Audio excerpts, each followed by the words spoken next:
In this video, we're going to look at 4 techniques to make chord stabs more melodic and interesting. Stabs are definitely among the defining aspects of electronic music and especially house music. They add both a rhythmic and harmonic layer to tracks, and there are many different ways you can implement them into your own productions. We have a prepared track where we're using an 8-bar bass line that plays C minor for 2 bars, G minor for 2 bars, coming back to C minor for another 2 bars, G minor for 1 bar, and a final added E minor for the last bar. Here's how it sounds.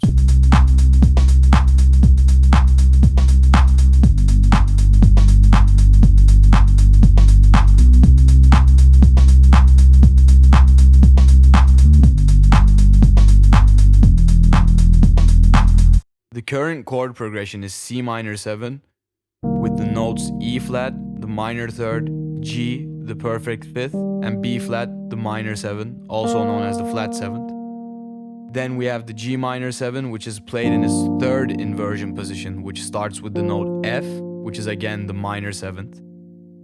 And then we have B flat, the minor third, and D, the perfect fifth.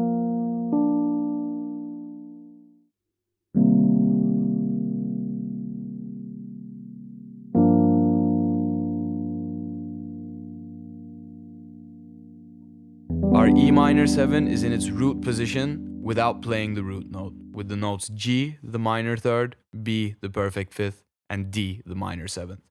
Besides just laying down the chords as they are, it's important to have a syncopated rhythm for movement.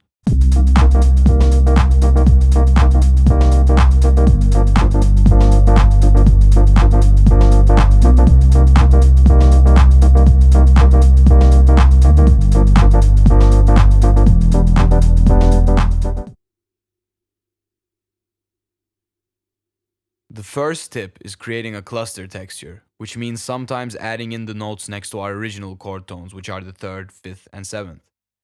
In C minor's case, we could add the note F, which is the 4th degree, between E flat and G, while adding the note C to G minor 7.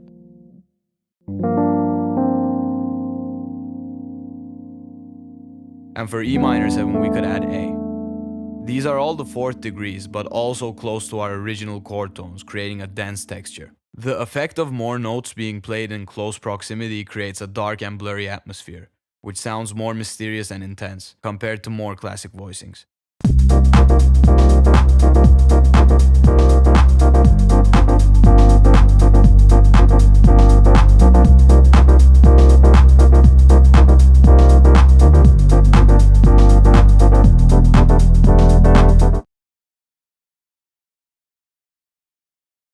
For the second tip, an alternative way to add color to the chords is adding ninths, which are the 2nd degree of each key. In C's case, that's D. For G, it's A. And for E, it's the note F sharp.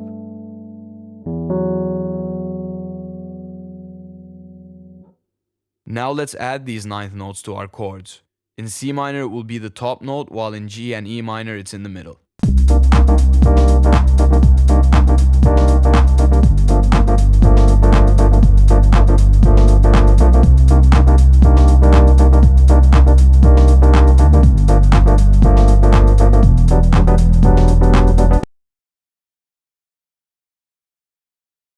The third tip is adding rhythmic variation at certain points throughout the progression. Up until now, we've been playing every chord using the exact same rhythm every bar. The first variation is slightly altering the rhythm in bar 4, while still keeping the starting point of the rhythm in the upbeat.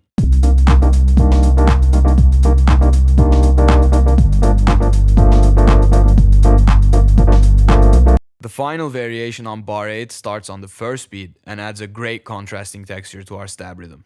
Here's how it sounds.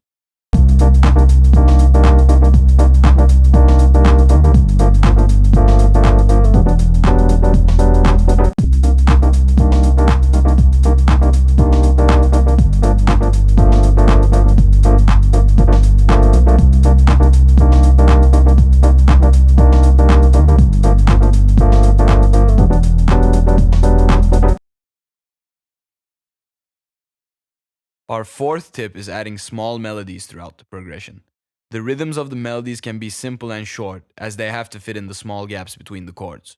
In C minor, we're going to add the notes C and D to our last hits, Here's how it sounds. In the second time around, while going to G minor 7, we're using a pattern based on G minor pentatonic, which is descending.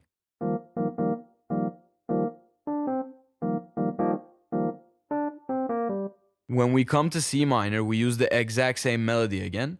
The only thing that's different is that the second pattern going to G minor is an ascending pentatonic pattern.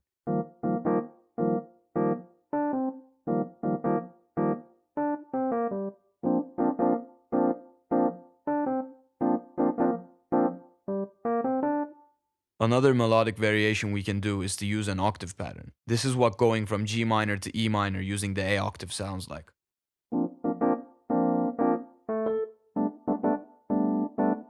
Then we add another octave pattern of the B flat while transitioning from the E minor 7 to the C minor 7.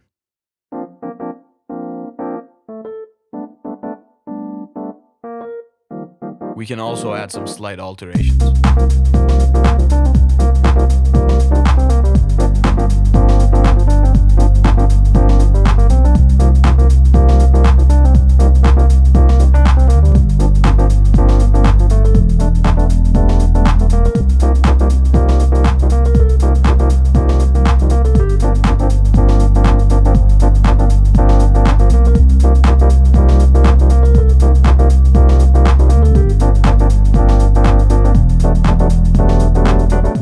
The final step is to combine all of the techniques we've gone through to create a unique and evolving chord progression. Think of it like doing a long automation take with different parameters on a synth.